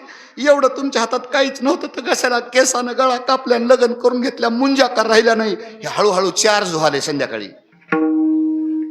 हे मोबाईल चार्जिंग, हे रात्रातून फुल चार्ज झाला मोबाईल, आणि सकाळच्या पारी आवरेज देऊ लागला. आवरेज. बाबा काय रे बळ्या, लय जोरात बोलालास.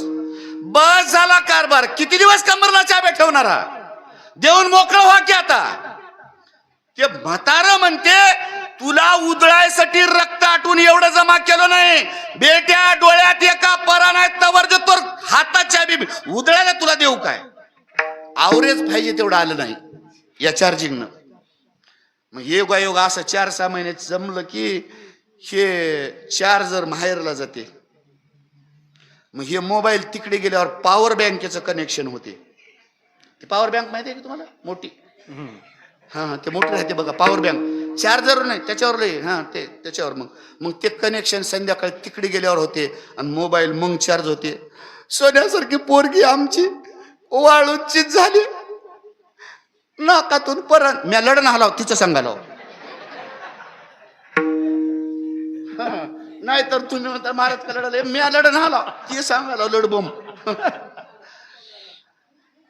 उभ्यानं वाळून गेली.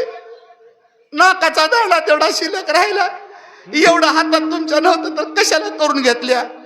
फुल चार्ज पॉवर बँकेनं. महाराज गावाकडे आल्या आल्या आवरेज द्यायला सुरुवात केली यानं. बाबा बऱ्या बोलानं चाबी देत असाल तर ठीक, नसल चुली वेगळं व्हावं लागल, म्हाताऱ्याला भाजून खावं लागल. आमच्याच्यानं तुमचं करणं होत नाही. बघा तुमचं तुम्ही देत असाल तर ठीक, नाहीतर बघा. ऐका, बरोबरीला आल्यावर पोरग सुद्धा ज्या 70-80 वर्षाच्या मायबापाला स्वतःचे हात भाजून पोट भरायची वेळ येते त्यावेळेला समजून घ्यावं या बापाच्या नात्यावर ते उदास झालंय आणि आता बापासंग राहायची त्याची तयारी नाही. जर प्रसंग असा कुणाच्या जीवनात आला असेल तर त्या म्हाताऱ्या मायबापानं समजून घ्यावं हे ऋणी नव्हं पण आपल्या जीवनातला उदासी पुत्र होय. आणि सांगतोय ऐका, व्यासाच्या पोटी जन्माला आलेला शुक हा त्या व्यासाचा उदासी पुत्र आहे. विठाला विठाला विठाला विठाला विठाला विठाला विठाला. मग आता विचारतो मामा, असले लेख राहाव की राहू नये म्हणाला नग म्हणालाय मामा हे. ऐसे कुळी पुत्र होती उडविती पूर्वाला, उडविती पूर्वाला, उडविती पूर्वाला. ऐसे कुळी पुत्र होती उडविती पूर्वाला, उडविती पूर्वाला, उडविती पूर्वाला. ऐसे कोई पुत्र होती, ऐसे कोई पुत्र होती बुडविती पूर्वाला, बुडविती पूर्वाला. ऐसे कोई पुत्र होती, ऐसे कोई पुत्र होती बुडविती पूर्वाला, बुडविती पूर्वाला. ऐशे कुळी पुत्र होते बुडविते पूर्वजा. अरे हे असले लेकर काय कामाचे आहेत नसले. आता आपली येळ निघून गेली काय करावं. मामा सुभाषितकाराचा एक श्लोक ऐकलाय, ऐका ऐका. सुभाषितकाराचा एक श्लोक आलाय महाराज माझ्याकडे. महाराज स्वर द्या. एक सुभाषितकाराचा श्लोक आलाय सांगतो ऐका. निर्वाण दीपे किमुतैल दानम, चौर्यागते वा किमु सावधानम, वयोगते वा. एक श्लोक आहे का. वयोगते वा वनिता विलासा, पयोगते वा किमु खलुषे तु बंधा.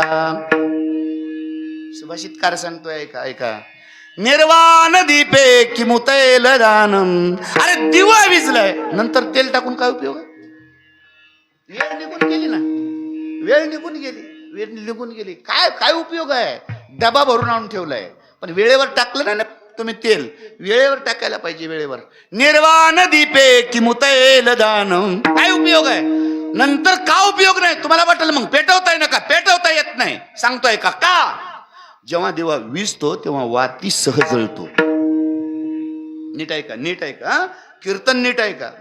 मला हातचा राखून काम करायचं नाही. मी व्यासाच्या गादीवर उभा आहे. मला कल्पना आहे तुमची अपेक्षा काहीतरी असतं. का होतं हे. नंतर तेल टाकून का उपयोग होत नाही. कारण ती वात त्या अग्नीनं जाळलेली असते म्हणून विजताना दिवा मोठा होतो. उपयोग नाही. सुभाषितकाराचं मत आहे ऐका. चौर्यागते वा किमु सावधान. चोरायनं घर लुटून नेलं मग नंतर जाग आली. उपयोग काही काही फायदा, काही फायदा नाही, काही फायदा नाही. वयोगते वा वनिता विलासा.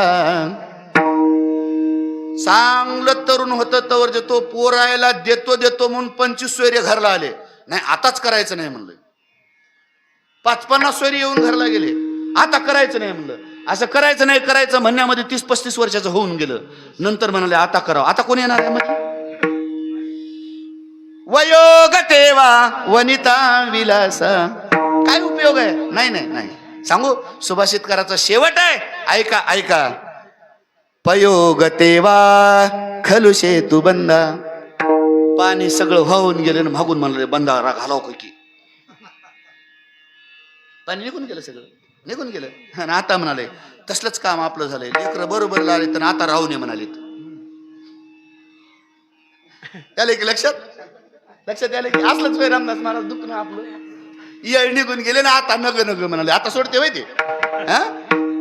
अरे वैरी नको वाटल ऋणी, नको वाटल उदासी, नको वाटल, पण तिसरा नंबर सांगतोय कदाचित तो ऋणी नाही, उदासी नाही, वैरी असला पाहिजे. याचं उदाहरण देतो, जरा भजन करा. विठाला विठाला विठाला विठाला विठाला विठाला विठाला.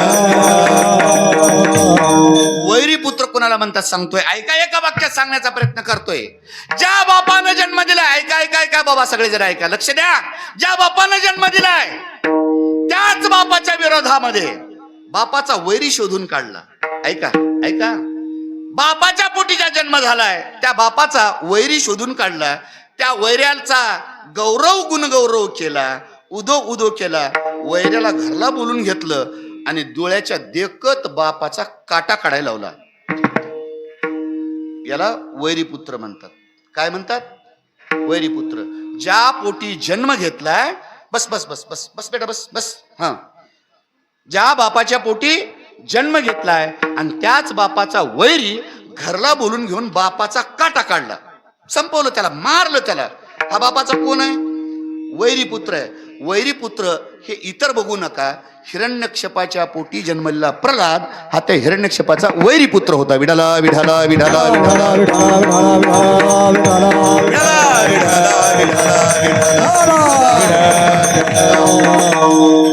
इकडे आहे का?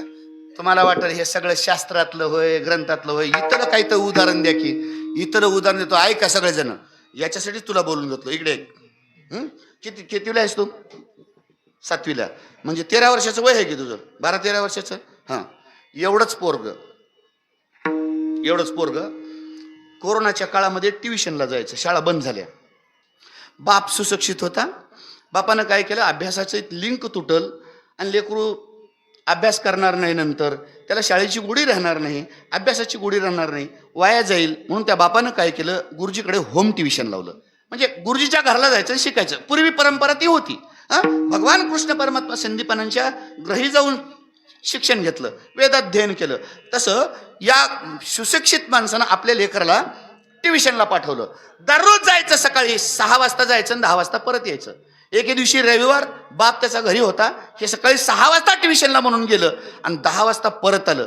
पाठीवरती दप्तर आहे. ऐका आजी, हा हा, माय दिवसा टाका टाकू नको, मी अगदी 15-20 मिनिट राहील तिकडे. ऐका, आमचं ध्यान लई बारीक राहते. हा हा, जे लपून झोपावं म्हणते तेच दिसते आम्हाला. कुठे आडवं बसू द्या की. हा, जे टकटक बघाले ते दिसणार. हा, ज्यानं टाका टाकाला त्याच्याकडे जरते. ते काय धोरण केलं काय नाही की आमचे डोळेच तसले येतात. हा, जाऊ द्या जाऊ द्या जाऊ द्या, ते झाले, सावधान झाले ते. इकडे आहे का? इकडे आहे का? ते सकाळी 6 वाजता गेलं आणि 10 वाजता परत आलं. एवढंच पोरग. ऐक बेटा, हा, पाठीवरती दप्तर घेऊन आलं. 10 वाजले, रविवारचा दिवस आहे. बाप घरी आपल्या ऑफिसचं राहिलेलं काम करत होता. आलं घरामध्ये, पाठीवरचं दप्तर तसंच. आई कुठे शोधू लागलं, बघू लागलं. आई आपल्या स्वयंपाकगृहामध्ये आपलं काम करू लागली. तेवढं इकडे तिकडे बघितलं, आई स्वयंपाकगृहात होती. लगेच तिथे गेलं. आई आई मला जेवायला दे. त्या आईनं म्हणली पाठीवरचं दप्तर तरी काढ, थोडं थांब देते. नाही नाही, मला आत्ताच जेवायला दे, आत्ताच जेवायला दे. देतो म्हणते ना, थोडं थांब, माझ्या हातातलं काम सोड दे. देतोय आता. अजिबात नाही नाही नाही, मला आत्ताच पाहिजे. दिलं पाठीवरलं दप्तर हिवाळून. ते पाय खोरायला सुरुवात केलं, लांब पडून असं धिंगाणा करायला सुरुवात केला.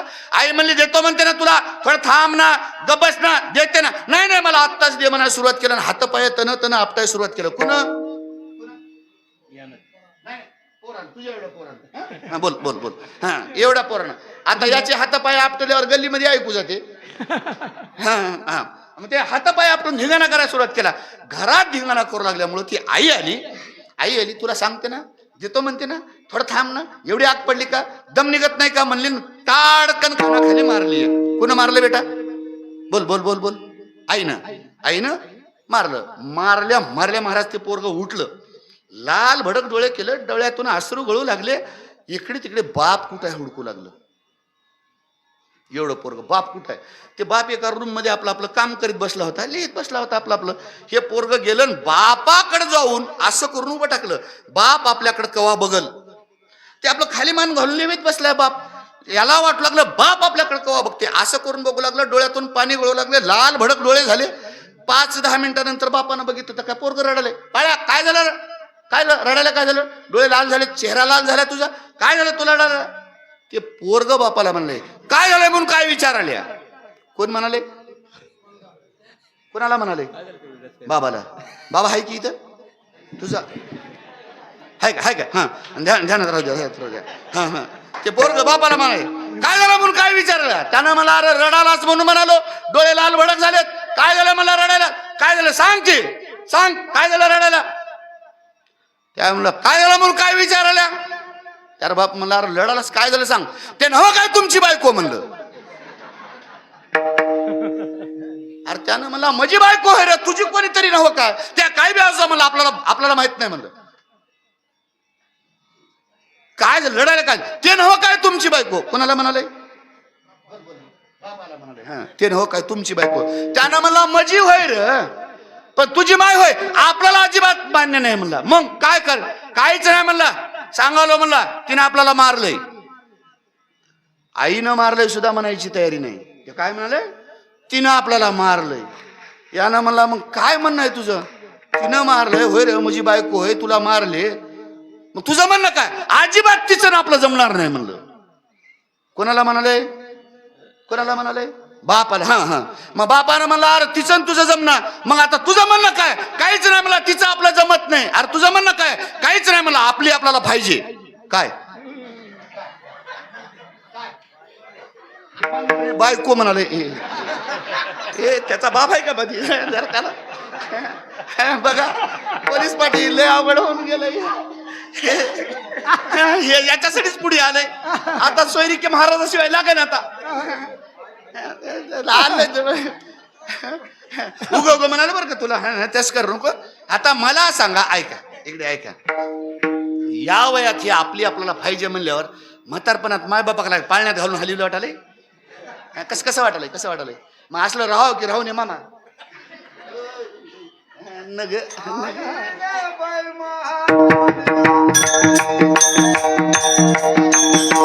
आई रे बैमान दुनिया, आई रे बैमान दुनिया, आई रे बैमान दुनिया, आई रे. माता पिता को कोई नहीं माने, माता पिता को कोई नहीं माने, माता पिता को कोई नहीं माने, माता पिता को कोई नहीं माने. औरत को आई रे, हे आई रे बैमान दुनिया, आई रे बैमान दुनिया, आई रे बैमान दुनिया, आई रे बैमान दुनिया, आई रे.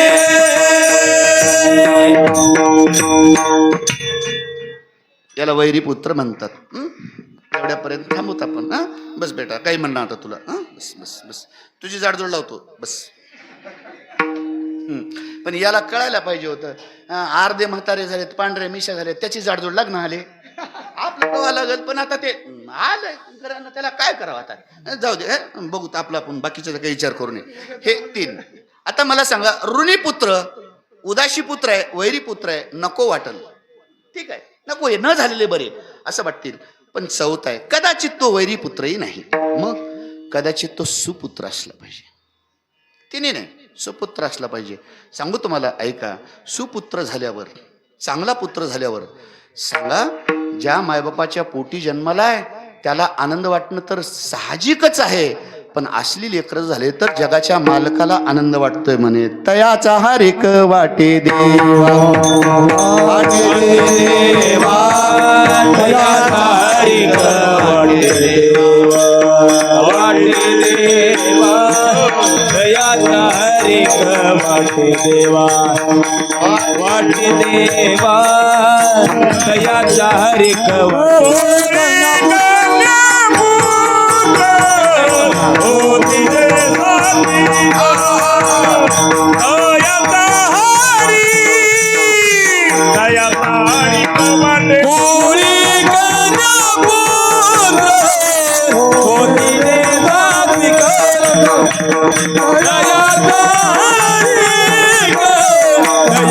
हरिक वाटे देवा. होती देवा कुळी कन्या पुत्र होती जे सात्विक तयाचा हरिक वाटे देवा. अरे सात्विक सुपुत्र जन्माला आल्यानंतर देगाच्या मालकाला आनंद होतो. मग हे नको म्हणण्याचं कारण काय? हे नको, ठीक आहे, ते तीनही विरोधाभासातले होते, मग याचा आनंद वाटावा मग का नको म्हणावं? याचं कारण सांगतो मी तुम्हाला, याचं कारण. आणि 2च उदाहरणं देतोय. 15 मिनिटं माझ्याकडे राहील. अभंगाला स्पर्श करतोय आणि 2 चरणाचा भाव देऊ. तर बघू आपण आता कधी. त्याला वेळेनुसार कसं थोडे परी नेरे, पाहिजे तेवढं, पण उग त्याला मोकळं मोकळं करूनच गेलेलं बरं. नाही तर उगं इथं चिवडल्यावर तिथं चिवडल्यावर तिथं चिवडल्यावर करून उगं वेळ मारून नेण्यात काय मजा नाही. मला जमते तेवढं पाठ करून आलो तेवढं सांगून मोकळं होतो. कशाला काय करायचं आपण? मोठेपणा गाडा हाणून नेला बरा. इकडे ऐका, इकडे ऐका. ठीक आहे, सुपुत्र का नको याचं कारण सांगतोय, ऐका. जगामध्ये अनेक उदाहरणं देता देता शास्त्रानं असं वर्णन केलेलं आहे, चांगली मुलं ज्या वेळेला आईबापांच्या पोटी जन्माला येतात त्याची कारणं मात्र सुभाषितकारानं फार मस्त दिलेली आहेत. ऐका, सुभाषितकारानं सुशीलो मात्र पुण्येन पितृपुण्येन चतुरा वंश पुण्येन दातृत्व आत्मपुण्येन सभाग्यतः. आईची पुण्याई कामाला आली की मुलगा शीलवान जन्मतो. सुभाषितकाराचं मत आहे. सुशीलो मात्र पुण्येन पितृपुण्येन चतुरः. बापाची पुण्याई झाली की मुलगा विद्वान चतुर जन्माला येतोय.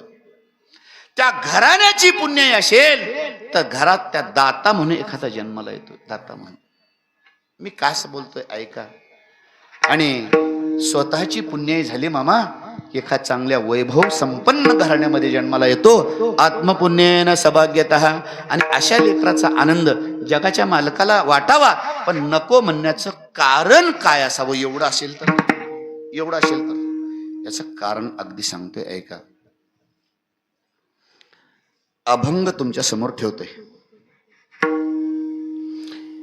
तिन्ही देव जैसे प्रभ्रमीचे ठसे जगी सूर्य जैसे प्रकाशले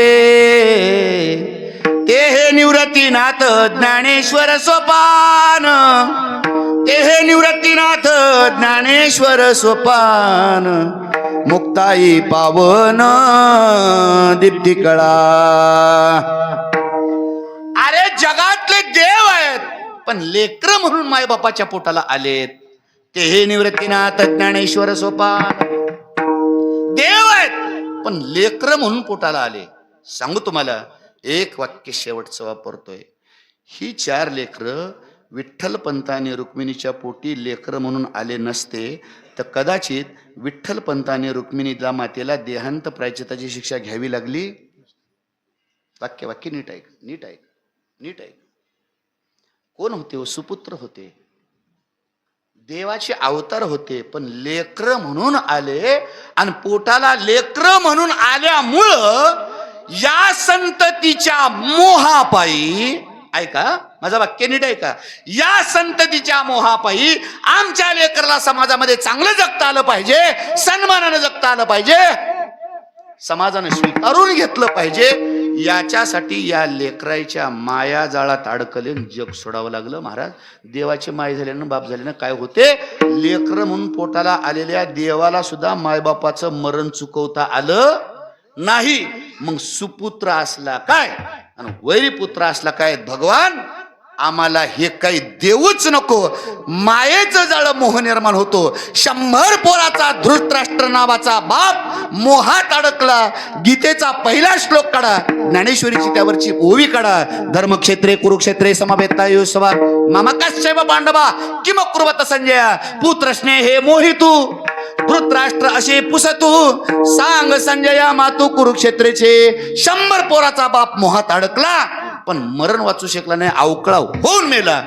हे जर मोह आमचा जीव घेत असेल आणि त्यांच्या पायी भगवान आम्हाला त्याची संततीची गरज नाही, देऊच नको. अभंगाचं पहिलं नको देऊ देवा पोटी संतान, नको देऊ देवा पोटी संतान, नको देऊ देवा पोटी संतान,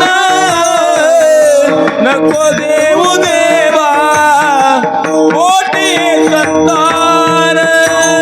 माया गाळदान नाटवासी,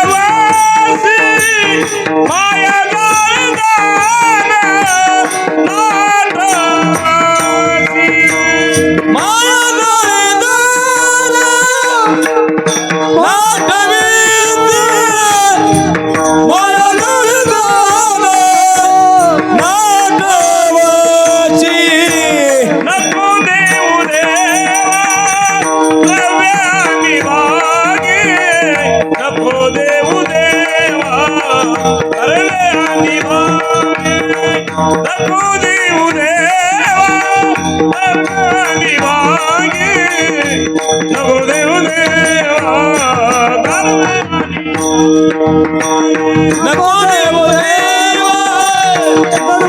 भाग्य नको देऊ देवा धर्माने नको देऊ देवा धर्माने भाग्य नको देऊ देवा धर्माने जगद्गुरु तुकोबर आहे. जीवन कृतार्थ व्हावं, मानवी जीवन ईश्वर प्राप्तीच्या निमित्तानं, भजनाच्या निमित्तानं प्राप्त झालंय, संततीसाठी म्हणून मानवी जीवन नाही. ही एक दिली गेली संधी आहे. तुम्हाला मला माणूस म्हणून पाठवलंय. घेईन मी जन्म तुझे चरण सेवा साधावया, आठवेन पाय हा माझा निवस, रात्रानी दिवस पांडुरंगा. भगवान एकदा देवा सोडविशी मज येथोन, तरी मी स्वहित करीन, गर्भवास चुकवीन पुन्हा न येती. भगवान त्याच्यासाठी आम्हाला जीवन दिले, संतती याच्यासाठी नाही. आणि म्हणून जगद्गुरु तुकोबाराय सांगतायत, सात्विक जरी असली संतती, सुपुत्र 3 तर सोडा, सात्विक सुपुत्र जरी असली तर दुसरं उदाहरण देतोय. रामासारखा आदर्श पोटी पुत्र असूनही बापाला मरताना पाणी पाजवायची संधी सुद्धा मिळाली नाही. देव होता ना. 4 पोरं आहेत, 4 पुत्र राया दशरथा, अंतकाळी एकही नव्हता. काय उपयोग, उपयोग काय उपयोग. आणि भगवान परमार्थाची वाटचाल ज्याला करायची आहे त्याच्यासाठी फार सुंदर उदाहरण आहेत. आज वेळ संपला आपला. मी पहिल्या चरणाला स्पर्श केला, दरवाजा उघडलाय. ऐका, सुंदरशी प्रमाण आहेत आपल्याकडे. जया परमार्थाची चढ, तेने सांडावेली गाड, दरोनी भजनाची चाड, नित्य नेम आदरे, सांडी मांडे परती टाकी, वासुदेव नाम गोकी, मोक्ष येईल सुखी, नाम स्मरता आदरे. आम्ही लहानपणी करीत गेल्या काकडा गावात, ते उगतवाचं ध्यानात राहिले. ह्या भानगडी सांडायच्या, ह्या भानगडी ज्याला परमार्थाची चाड आहे, आवड आहे, त्याने ह्या भानगडीतून बाजूला निघायचं. एक ध्येय, मानवी जीवन प्राप्त झालं, ईश्वर स्वरूपापर्यंत जाण्यासाठी भजन करावं, त्याच्यापर्यंत जावं आणि अडथळा मधला दूर करावा. म्हणून परमार्थाला अडथळा निर्माण होणारा संततीचा मायाजाळाच्या निमित्तानं प्रतिबंध करतो, म्हणून त्याग केला. आणि म्हणून नको देऊ देवा पोटी हे संतान, माया जाळे जाण नाठवशे. याच्यावर भरपूर चिंतन झालं. आता दुसरा अडथळा, पहिला संततीचा संपला, दुसऱ्या संपत्तीचाही अडथळा. भगवान तुझ्यासाठी आम्ही तुला प्राप्त करून घेऊन भजन करताना अडथळा निर्माण होतो, प्रतिबंध करतो, म्हणून तो सुद्धा नको. अभंगाचं नको देऊ देवा द्रव्यानी भागे, नको देऊ देवा द्रव्यानी भागे, नको देऊ देवा रमे आणि भागे नको देऊ देवा रमे आणि भागे नको देऊ देवा नको देऊ देवा रमे आणि भागे नको देऊ देवा रमे आणि भागे नको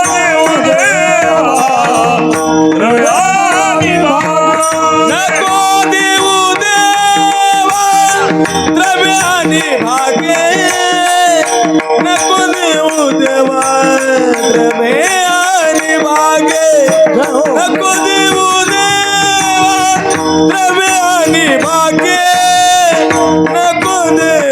देवा रमे आणि भागे नको देऊ देवा रमे आणि भागे नको देऊ देवा रमे आणि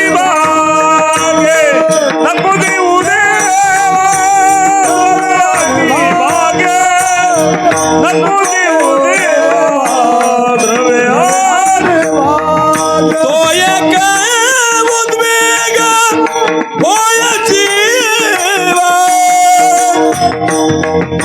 तो एक उद्वेग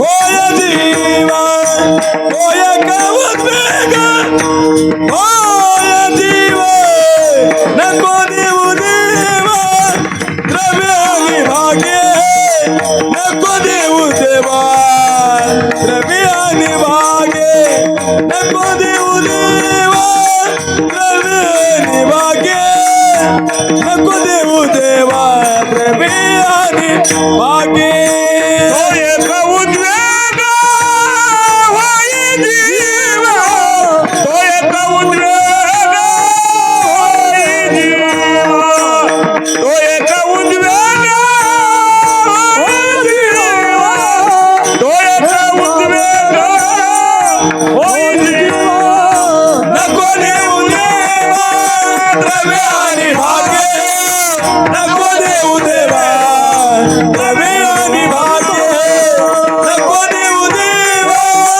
रमे आणि भागे